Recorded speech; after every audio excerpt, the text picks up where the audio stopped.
Hello po mga kabarangay, magandang gabi po sa inyo. Andito na po, hinihintay natin biyaya galing sa provincial government.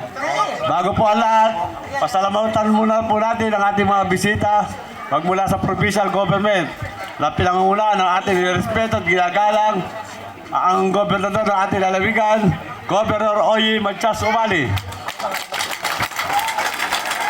Ganun din po sa kanyang may bahay, ang muling magbabalik na ikatlong distrito, Congressman Cherry Domingo Umali.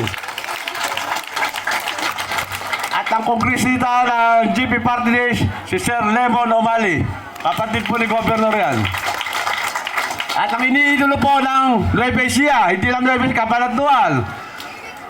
Ang Vice Gobernador ng ating lalawigan, Vice Governor Doc Anthony Umali.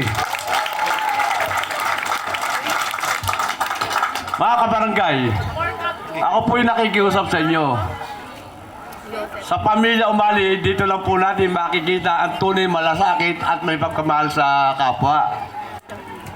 Kaya ko po ito nasabi, kahit hindi po nila kapartido ang barangay na kanilang pinupuntaan o mga opisyales, ay walang lubay pa rin sila ng pagbaba ng mga ayuda, blessing, o anuman assistance para itulong sa mamamayan at barangay ng Nueva Ecija, lalong-lalo na sa Cabanatuan.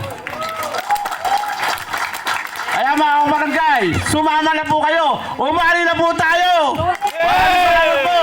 Maraming salamat